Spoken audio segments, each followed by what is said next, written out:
Let's get one thing straight. This was never a fair fight. It was never close. And it sure as hell was never about football. Because if we're talking pure talent, on-field performance, and the ability to lead a franchise from day one, Shedeur Sanders destroyed Dillon Gabriel. Not metaphorically, not symbolically, literally. Play after play, practice after practice, drive after drive. And yet, somehow, he got benched. Now pause and let that sink in. If you're into the real story and all the messy twists they don't show on highlight reels, go ahead and subscribe. And if you're sticking around to see how this Browns QB chaos plays out, you should definitely be subscribed. The quarterback who consistently outplayed the competition, the guy who walked into camp, dismantled the depth chart, earned the respect of veterans, and outperformed every other signal call on the roster, that guy wasn't just demoted. He was benched because the head coach, Kevin Stefanski, didn't like him. Not because of injury, not because of a bad game, not because of some nuanced system fit or learning curve. Personal dislike. That's it. That was the whole reason. And the fallout? Oh, it was immediate and catastrophic. Let's back up.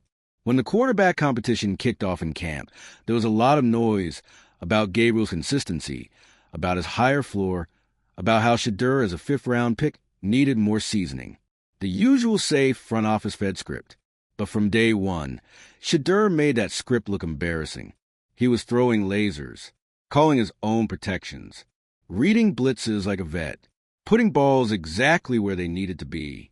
Meanwhile, Gabriel looked fine, solid, occasionally impressive, but inconsistent, hesitant, like a guy who had to think through the game instead of just feel it.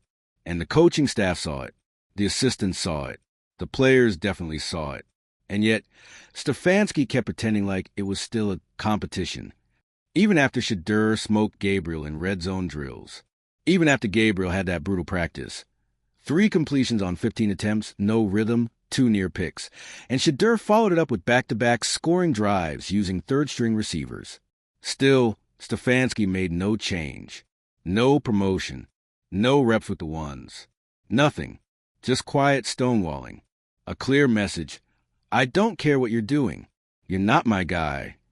And then came the breaking point. A leaked video. Just a few minutes of practice footage. But it said everything. Gabriel misses 2 wide-open slants. Shedeur, stepping in with the backups, hits a 25-yard corner route off platform perfectly in stride. The sideline explodes. Even the defensive guys nod.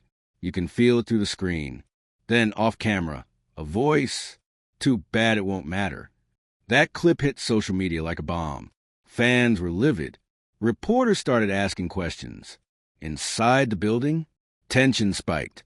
And then it got worse. An anonymous assistant coach, later confirmed by multiple sources, told media off the record, "This isn't about football anymore. It's personal. Stefanski doesn't want to be challenged. Shedeur challenges him." Boom. Just like that, the Browns' internal dysfunction wasn't just speculation anymore. It was confirmed. Public. Ugly. And players? They weren't staying silent.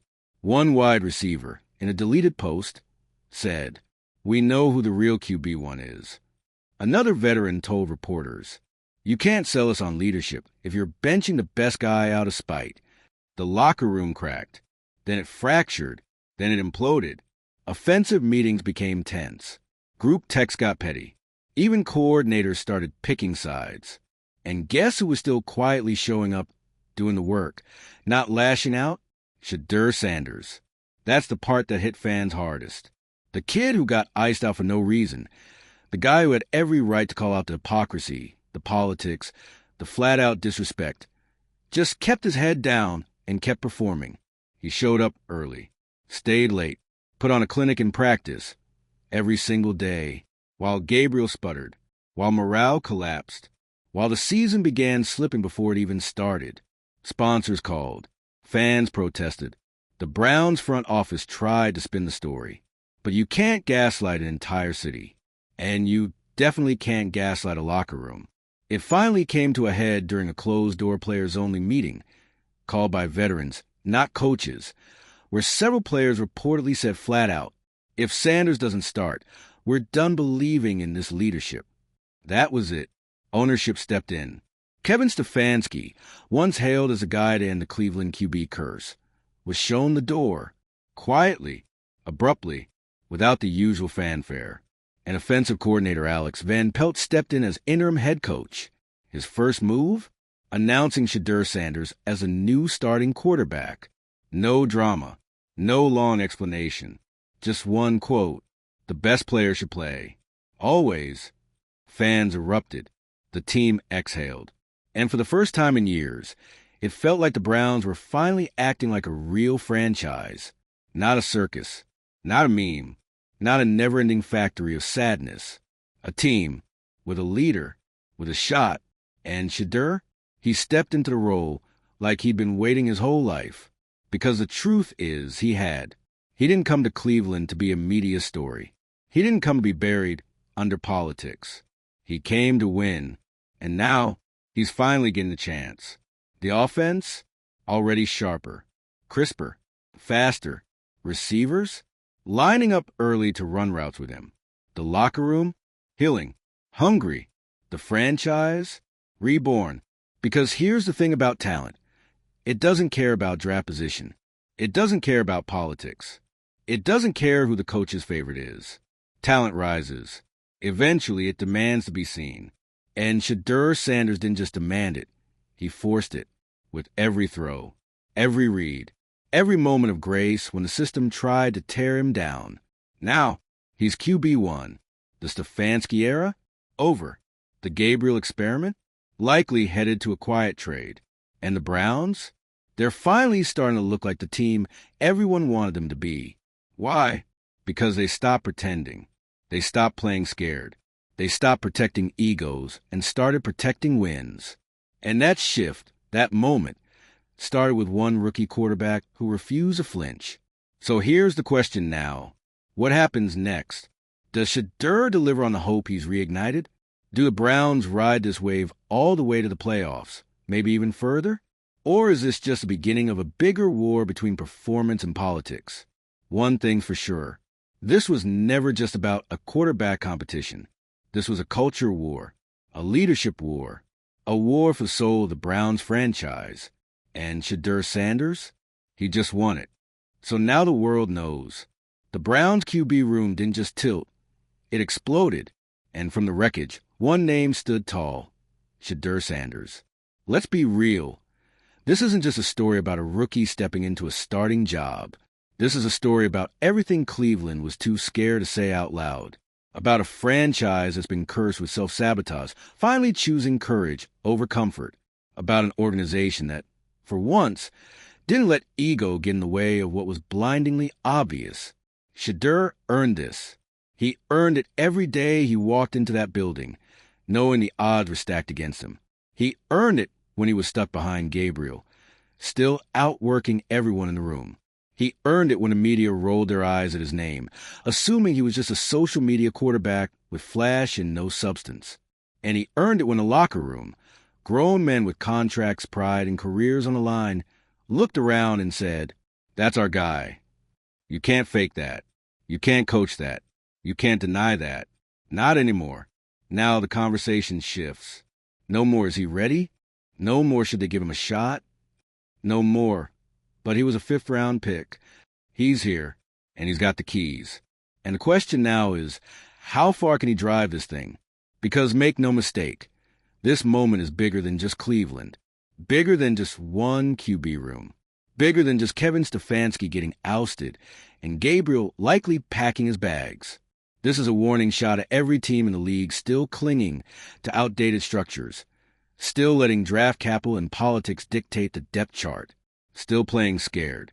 You hesitate, you lose, you ignore talent for too long, and eventually that talent fights its way to the surface and exposes you. And it's not just the front office that pays the price. It's the locker room, the fans, the whole identity of your team. Because football is emotional. It's tribal.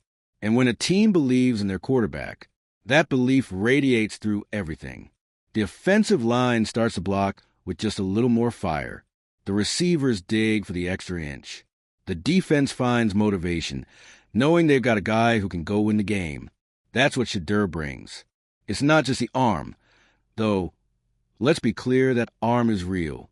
It's not just the poise or the leadership or the ability to make every throw. It's the magnetism, the belief, the shift. You could feel it the second Van Pelt named him the starter. Something in the air changed. It wasn't relief. It wasn't vindication. It was something purer than that, momentum.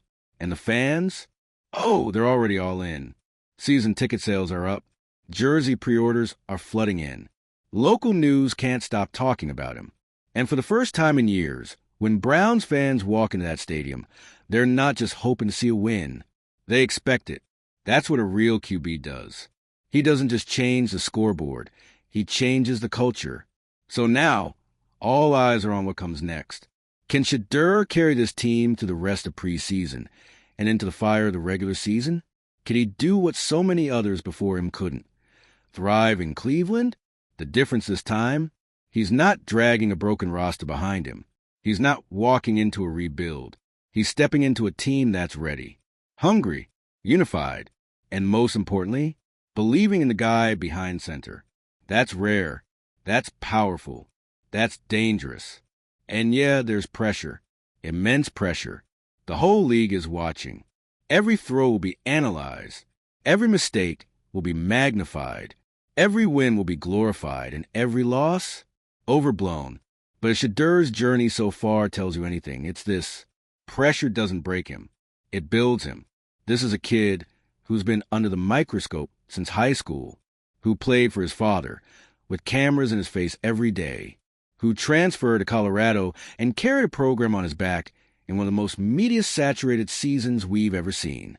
And now he's stepping into the biggest opportunity of his life, not with fear, but with focus. He's already tuned out the noise. He's not clapping back on social media. He's not dunking on Stefanski. He's not posting cryptic messages or riding the wave of hype. He's doing the work. Film study, playbook installs, chemistry building with the receivers. That's what makes this whole thing even more impressive. It's not just that he's rising. It's how he's doing it. Quietly, professionally, with a chip on his shoulder the size of the dog pound, but no need to announce it. You don't need to talk when your play speaks this loud. So let's bring it full circle. The Cleveland Browns finally have something they haven't had in decades. A quarterback who feels inevitable. Not good enough for now. Not let's wait and see. Not he might develop into something. Inevitable. The kind of player who makes people stop what they're doing when he drops back to pass. The kind of quarterback who doesn't just run the offense, owns it. The kind of leader who doesn't need to be loud to be heard. And most importantly, the kind of player who can make you believe in Cleveland again. That's not just hype. That's not just potential. That's Shedeur Sanders. And if the Browns keep giving him the runway he's earned, don't be surprised if this franchise finally starts to look like something we've never seen before. A winner. Here's the truth nobody wants to say out loud, but everyone in that building feels it. This is a turning point for the Cleveland Browns. And not just because they named a new starting quarterback. Not just because the front office overruled a head coach.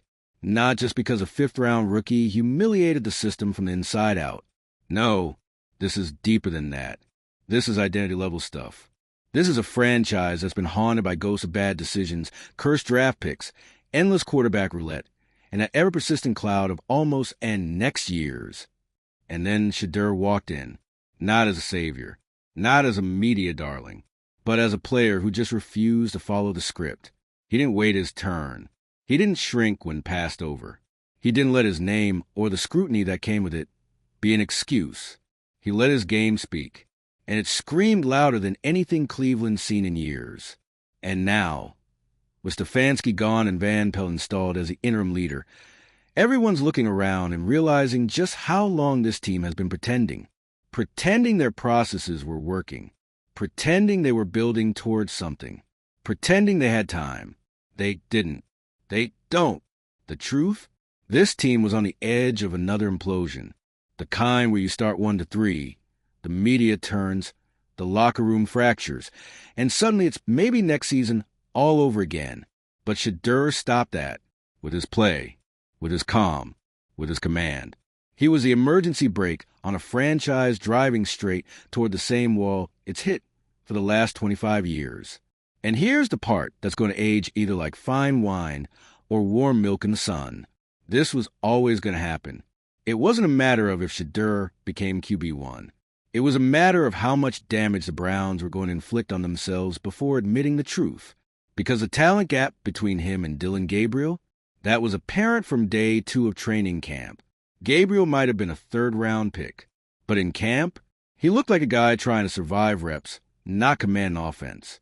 Every throw felt labored, every misread amplified. And meanwhile, Shedeur was surgical. He processed the field like he'd already seen the play happen 5 seconds before the snap. He moved in the pocket like he was dancing through landmines. And when he threw, it was different. Tight spiral, anticipation, touch, timing, velocity when he needed it, finesse when it mattered, and he did it with a third-string offense. No chemistry, no protection, no excuses. Still made it work. You think the veterans didn't notice? They did. You think the receivers weren't whispering about how much easier the game felt when he was under center? They were. You think the coaching staff wasn't divided? They absolutely were. That's why the locker room almost fell apart when Stefanski tried to push through Gabriel as a starter anyway. That decision was like standing in the middle of a rainstorm, staring up a clear umbrella and saying, "Nah, I think I'll get soaked." That's how much it insulted everyone's intelligence. The footage, the stats, the vibes, all of it pointed to one outcome. And still, Stefanski clung to his guy because Shedeur didn't fit his blueprint, because Shedeur wasn't supposed to be that good that fast, because Shedeur pushed back in meetings, challenged coaching decisions, asked why instead of nodding along. That's not disrespect. That's leadership. But some people, especially in rigid, insecure systems, see that as a threat. And so Shedeur got buried for weeks until the entire operation nearly collapsed under the weight of denial. It took a fan revolt. It took a coaching mutiny. It took players saying, "Start him or lose us." It took ownership waking up and realizing that staying loyal to the wrong leader would cost them everything. And now here we are. The Browns, for once, made the right call. Not the safe call. Not the political call. The right one. And in doing so, they didn't just save their season. They gave themselves a shot at something way bigger. Because Shedeur doesn't just give them a better chance to win football games. He gives them a face, an identity, someone who doesn't just fill the quarterback slot, but redefines it. He's not just going to play well. He's going to change the way this team is talked about. He's going to be the reason Cleveland finally breaks out of that cycle of mediocrity masked as potential. This isn't about hype anymore. This is about momentum. And that's what every good team, every contending franchise, rides. Momentum is everything. It turns good rosters into contenders. It turns rookies into stars. It turns cities that have forgotten how to believe into believers again. So don't ask, is Shedeur ready? Ask, are the Browns finally ready for this? Because this kid isn't walking into a rebuild. He's walking into a team that could win right now if they stop second-guessing themselves and let him lead. And yeah, it's going to get rocky. There will be ugly games. Mistakes, picks, but that's part of it. The difference is, when Shedeur messes up, he learns, fast, and when he gets hot, he takes over. And that's what makes this story so compelling. This isn't a fairy tale. It's a war story, a battle of merit versus politics, of vision versus stubbornness, of a young quarterback who just wanted a fair shot, fighting his way through a system that did everything to deny him that, and winning. The Browns have had plenty of quarterbacks over the years, plenty of maybes, plenty of projects, plenty of excuses. But now, they've got someone who demands results, who makes everyone around him better, who's not here for the drama. He just creates it by being great. So what happens next? We watch. We watch as a fifth-round pick becomes the soul of a team. We watch as the NFL realizes Cleveland doesn't just have a quarterback, they have a threat. And we watch as the rest of the league scrambles to figure out how they let Shedeur Sanders fall right into the Browns' lap. Because whatever happens from here, this much is certain. He's not just a starter now. He's the future. And he made it happen his way. So now that Shedeur is under center, you can feel the temperature shift, not just in Cleveland, but across the entire NFL landscape. It's like the league just realized, almost too late, that this developmental rookie wasn't here to sit quietly behind a clipboard. He was here to change the story. Because when you talk about the Browns, you're not just talking about a football team. You're talking about a franchise that has lived in narrative purgatory for 2 decades. Always rebuilding, always rehabbing, always 5 minutes from something better that never comes. But now they got a quarterback who doesn't care about history, doesn't care about the curse, doesn't care that the Browns have burned through more quarterbacks than most teams have coordinators. He's not here to be the next in line. He's here to be the last name they need. And he's already showing signs of it. In practice, the offense runs smoother with him. The timing's cleaner. The spacing's better. You can hear it in how the coaches talk. No more vague coach speak about room for growth or learning moments. Now it's about trust, about belief, about what happens when the ball is in his hands with 2 minutes left and the game on the line. And yeah, let's talk about that. Because we've seen Shedeur in pressure situations already. He lives there. When chaos breaks out, he gets quieter. When the defense tightens up, he stays loose. And when the pocket collapses, he steps up, not just physically, but emotionally, like he was built for those moments. Like they're not a test, they're a stage. And maybe that's what Cleveland's been missing all along. Not just someone with a strong arm or a fast 40 time, but someone who walks into the biggest moment and says, "This is mine." Someone who doesn't just want to be great, but expects to be. And the city? It's following his lead. You can hear it in the way fans chant his name before the game even starts. You can see it in the kids wearing number 14 at open practice. There's something different now. Something real. Hope, but not the fragile kind. Not the desperate. Please just don't blow it kind. This is confident hope. The kind that says, yeah, we've got our guy now, and we're not going back. So yeah, maybe this wasn't how the Browns drew it up. Maybe it took a storm to finally see the truth. But the storm's passed. And standing in the middle of the wreckage is a 21-year-old quarterback who refused to be overlooked. Shedeur Sanders didn't ask for the spotlight. He earned it. Now the only question is, how bright is it going to shine?